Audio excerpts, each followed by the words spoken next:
Every year in summer, well, except for those lockdown years, Luxembourg has this big fun fair called the Schueberfouer. It runs for a couple of weeks. It has a lot of activities, rides, games, markets, good food, and more. It's actually the biggest fun fair in Luxembourg. Now, before you start thinking, well, Luxembourg is not that big, so the fun fair cannot be that big. Well, it's actually quite big, I think, on a lot of countries' standards.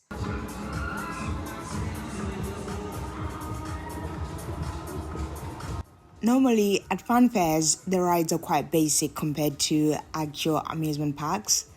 Amusement park rides are usually higher and faster, and there's much more variety. But in this particular fun fair, it's as good as the amusement parks. It's a shame this only runs for 3 to 4 weeks in the whole year. I think a permanent park should be created, or at least make it the whole summer. This fair has over 2 million visitors each year and has over 260 attractions. A lot of people from the neighboring countries do visit Luxembourg for this fair, especially the ones from the border towns. I was recording at a quiet time. This was around 12:30 p.m.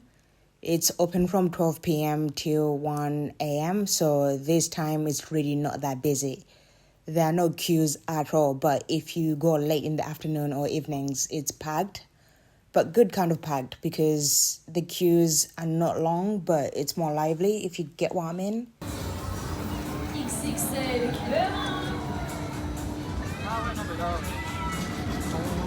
This fun fair really does have something for everyone. I don't like rides, but if you do, they add new rides or have upgrades on some of the rides almost every single year. And the whole fun fair gets bigger each year. I have to say, if you do plan to visit Luxembourg in the summer, you have to book the time when this fair is opened. The Lux government websites usually have all of the details on the opening dates. I'll leave the links in the description if you're interested. If you like drinking, a lot of bars are also available, and it has a great variety of cuisines.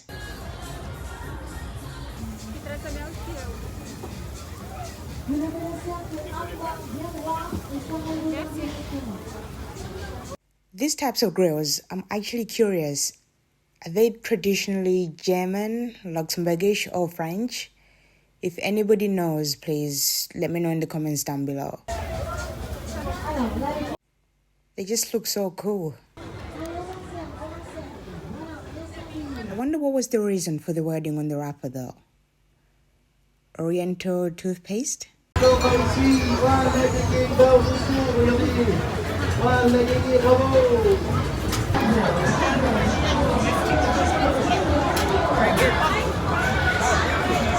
tend to go for the most boring food, but if I'm out all day, I would rather eat something I'm familiar with. And this fish and chips was so good. And for this, I don't even have any excuses for not knowing how to hold a bow and arrow properly. But there's a first time for everything.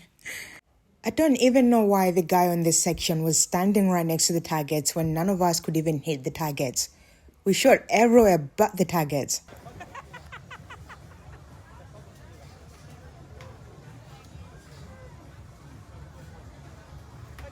The athletes in the Olympics were making this look so easy, but it's a lot harder than I thought.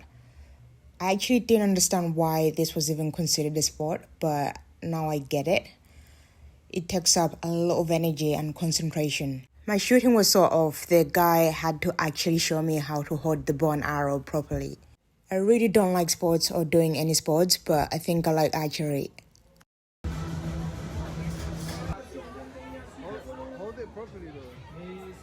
This fun fair has a lot of shooting activities actually, and the prizes are so good. You can actually win motorbikes, flat screen TVs, iPhones, Xboxes, and I actually saw someone who won a motorbike. The targets here were actually the strings, so you had to break one with a gunshot to win whatever it's attached to. What I find so funny about some of these activities is that depending on the prizes and activity, they were dominated by a particular demographic. Here with the motorbikes, Xboxes, big TVs, and iPhones, it was dominated by men. Just to give you a warning, if you are sensitive to flashing lights, then please do not continue to watch this video.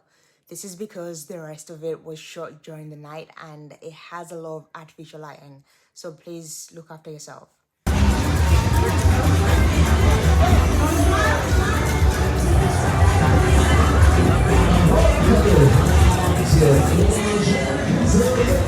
Personally, I like the way it looks at night, but I understand some people may not enjoy it with all of the lights.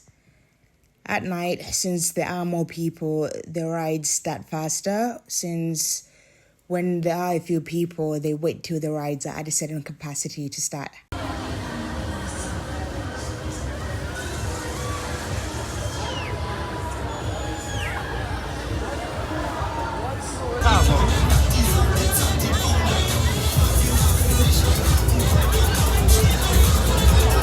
So, the Schueberfouer actually dates back to 1340. Yes, you heard that right, 1340. It was originally an 8-day market, but it has continued to grow for hundreds of years. I hope they grow out the number of opening days though, because 3 to 4 weeks is really not enough for the whole year.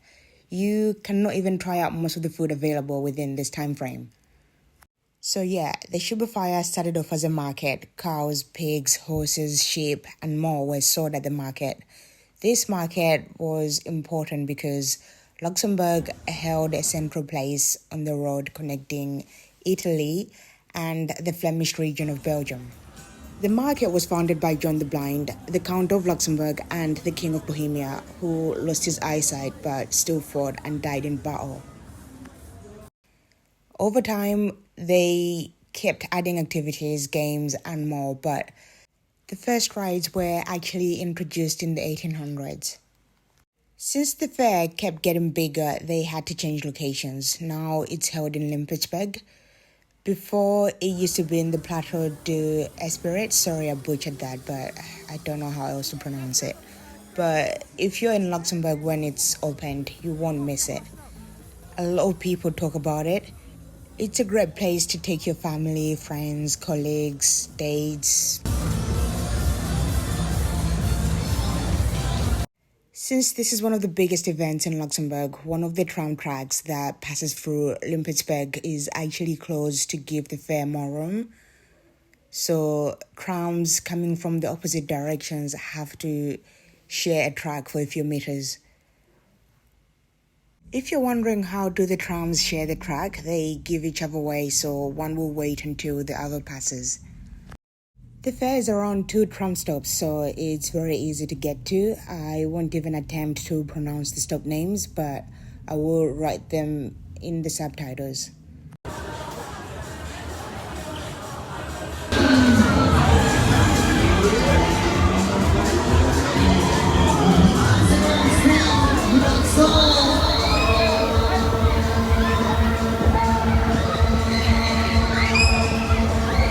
For the food, I like that they have food that's considered street food, fast food, and actual restaurants as well.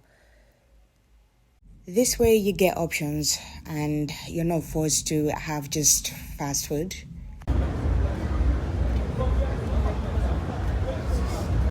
For the actual market, of course, you won't be able to buy horses or cows these days, but you can still find a lot of items, souvenirs, kitchen equipment, clothes, and a lot of other random items.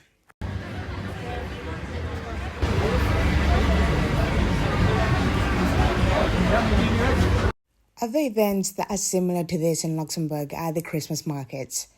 They are a bit smaller with less rides. They focus more on the market side, but they are still really good.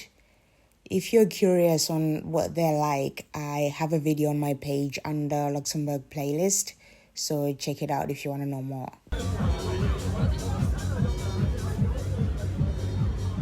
I'm not sure if this is true, but apparently in the early 90s, the Schueberfouer was cancelled because a lot of people were winning the claw game. So they fixed the issue and then eventually reopened it. But if you have more information on this, please let me know in the comments down below.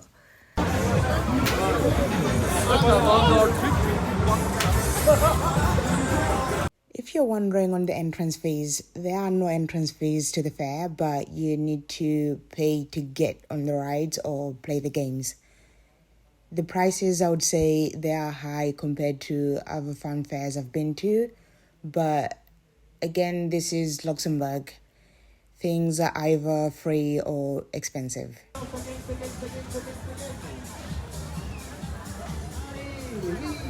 Anyway, thank you very much for watching. I hope to see you in the next video. Bye.